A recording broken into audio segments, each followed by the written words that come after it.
Oi gente, tudo bem? Me chamo Thiago Angelim, eu sou professor de Geografia e Estudos Amazônicos do Colégio NEP e hoje a gente está aqui para mais uma aula de Estudos Amazônicos do sétimo ano. Continuando um pouco a nossa matéria desse terceiro bimestre, a gente estava falando na outra aula, a gente deu uma introdução a um pouco do tráfico de escravos aqui na Amazônia e a relação que os afrodescendentes têm com essa região. Agora a gente vai continuar aqui dando mais vista para essa história e para a importância que teve esse povo, essa sociedade aqui na Amazônia de alguma forma. Ok? Bora lá. Olha aí. O tráfico de escravos na Amazônia, a gente vai tratar especificamente disso agora nessa aula sobre o tráfico e como se davam essas relações. A criação aqui, né? A criação de companhias para executar o tráfico foi importante durante o período imperial e colonial. Porém, houve outras formas de transportar e comprar escravos na Amazônia durante essa época. Se a gente lembrar a nossa primeira aula, a gente falou sobre a Companhia Geral de Comércio, a primeira que teve em Portugal, depois a Companhia Geral de Comércio do Grão-Pará e Maranhão. Claro, elas eram importantes para fazer todo tipo de comércio para a metrópole, junto com a colônia, mas principalmente o tráfico de escravos e o tráfico de africanos aqui para essa região. O primeiro não foi tão bem sucedido, a Companhia de Comércio de Portugal não foi tão bem sucedida, assim durou pouco tempo, então meio que outros meios tiveram que ter sido pensados para obtenção de escravos para essa região aqui, ok? Olha aí. Por exemplo, o assento ou alistamento obrigatório era o comércio feito com contratos entre o governo e particulares, ou seja, representantes da metrópole e colonos se juntavam para patrocinar o comércio de escravos e existia... Aqui a gente já para aqui nesse momento. Tinha o assento, que era uma prática dos portugueses e dos colonos para obter os escravos, e tinha um alistamento obrigatório, que era mais ou menos como um processo seletivo que passavam os colonos para a obtenção dos escravos, de melhores escravos, etc. E aqui era o comércio feito com contratos entre o governo e particulares, contratos entre a metrópole, entre a coroa, e os particulares seriam os colonos, enfim, que eles estavam ali naquelas terras e que, além de pagar impostos para a metrópole, também tinha que pagar a obtenção desses escravos. O presidente da metrópole e colonos se juntavam para patrocinar o comércio de escravos, ou seja, tanto a iniciativa privada, digamos assim, e a coroa, a metrópole, elas se uniram aí nesse comércio para conseguir ter sucesso para obter os escravos nessa época aí. Não era somente a metrópole, mas também tinha interferência de empresários, dessa iniciativa privada de particulares na obtenção de escravos aqui. Existia também o tráfico de escravos exclusivamente por colonos. Esse tipo de iniciativas se tornaram mais comuns após o fechamento da Companhia Geral de Comércio em 1778. A partir disso, como a Companhia Geral, que ela tinha todo o respaldo ali e tinha toda a autorização da metrópole, ela teve que acabar a Companhia Geral de Comércio do Grão-Pará e Maranhão. Isso aqui já é que deu certo, né? Então, meio que, como ainda não tinha acabado o tráfico, de fato, interatlântico de escravos, então era preciso que eles obtivessem outros meios para conseguir os escravos. E aqui tem esse meio que era o contrabando. O contrabando legal de escravos também era um fator.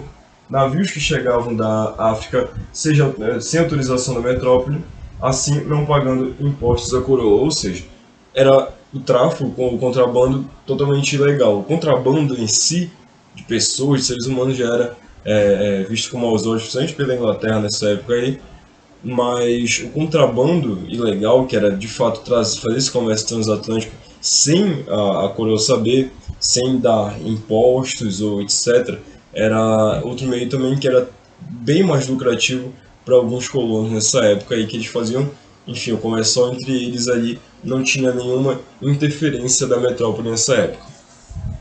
Aqui. Principais etnias que vieram contrabandeadas da Amazônia.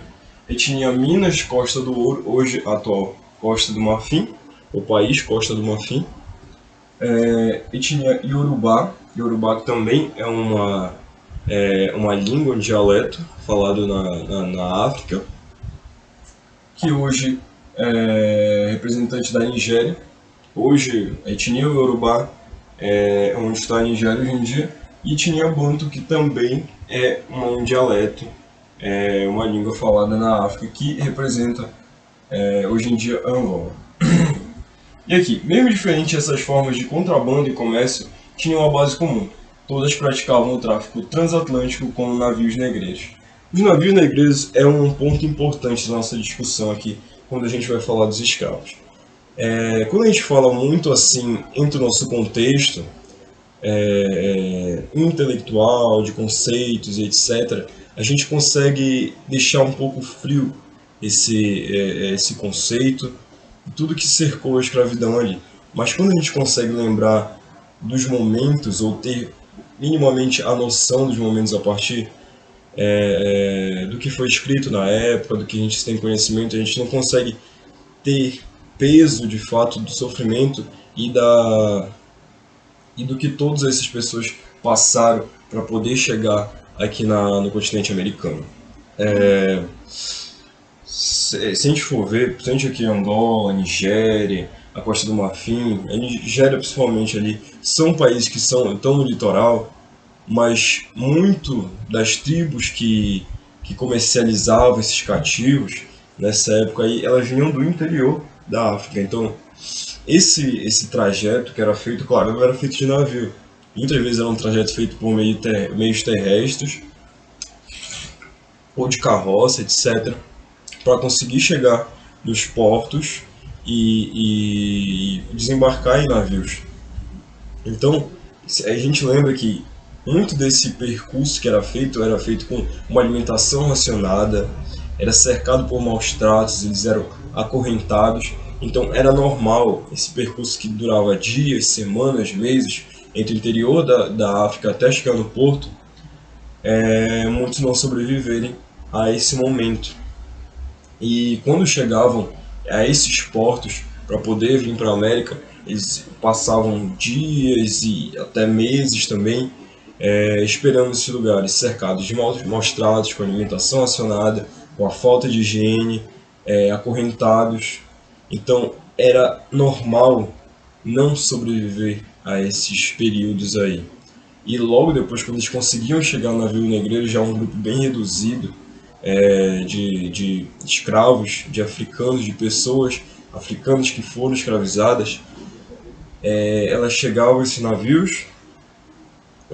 navios lotados de outros escravos que conviviam ali com a falta de higiene também, com os maus tratos, com a pouca alimentação. Então era normal também que muitos adoecessem e que não resistissem, principalmente à viagem, que durava 2 meses, 3, 4 meses, dependendo do oceano nessa época aí. Então, e como eles davam prioridade na alimentação para os portugueses, para os colonos que estavam ali, então muitas dessas pessoas chegaram a morrer antes de chegar aqui. Muitos pesquisadores, historiadores dizem que menos de um terço dos africanos que foram contrabandeados na África nessa época que conseguiram chegar ao continente americano.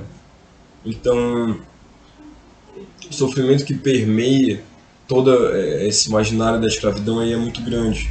Logo depois que eles chegavam aqui no território brasileiro, no território americano, era a mesma coisa que eles passaram desde o começo. Então era um caminho árduo, muito triste, pessoas que morreram nesse navio, ou seja, ou se matavam porque, enfim, estavam sem comida, estavam doentes, sabiam que iam morrer, não sabiam para onde estavam indo, então se jogavam no mar, ou viam também os seus parentes e pessoas próximas ali, sendo os corpos sendo jogados sem o mínimo de respeito. Então, tudo isso daí permeia essa ideia do navio negreiro, das pessoas que estiveram aqui, que chegaram aqui. Poetas, pintores, pessoas de Gaza tentaram demonstrar de alguma forma esse sofrimento, tudo que foi passado pelos africanos até chegarem aqui. Um dos mais importantes foi Castro Alves, que fez o poema Navio Negreiro, né? Mostrando a partir das palavras, desde o poema, da poesia, o sofrimento e a tensão que chegaram essas pessoas aqui, pessoas que vieram para cá forçadas, vieram desde o começo num caminho de violência, chegaram aqui, sofreram mais ainda com a violência, e quando a escravidão foi abolida, coisa que a gente vai falar mais pra frente, sofreram mais ainda porque não tiveram amparo nenhum e viveram e vivem à margem da sociedade. A gente consegue perceber isso até agora. Quando tem uma discussão sobre dívida histórica, a gente está falando exatamente disso. Ninguém queria estar aqui, ninguém queria fazer esse caminho árduo, ninguém em sã consciência queria, desde o começo, sofrer e não se alimentar e perder parentes, perder amigos, etc., para chegar aqui e sofrer mais ainda. Então essa é a dívida histórica que se fala, ok? O comércio terrestre, teve comércio terrestre também, entre a província do Grão-Pará e do Brasil era presente, principalmente após 1834, quando o tráfico transatlântico foi interrompido. Aí foi a Lei Eusébio de Queiroz, eu acho, né, que foi proibido o comércio transatlântico de escravos. Então, não era possível utilizar navios para contrabandear os escravos. Então, os que já estavam aqui, eles eram vendidos e levados a partir desse caminho terrestre pelos sertões ali nordestinos. Eles eram levados, ou também por navios que andavam pelos rios assim, mais fluviais, até chegar em São Luís, em Belém, em Manaus, etc.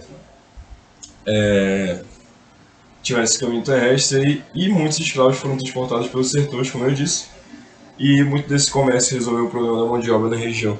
Isso daí foi um tema que a gente falou na primeira aula, dos índios já não sendo mais utilizados depois da década de Marquês de Pombal, os índios já não sendo mais utilizados como mão de obra no trabalho, na escravidão aqui pelos colonos depois do Diretório dos Índios, não é? Enfim, espero que essa aula tenha sido produtiva para vocês, que vocês possam pausar o vídeo, copiar algumas partes se puderem, e que todos agora tenham um ótimo momento de estudo e que estejam bem também. Bom dia!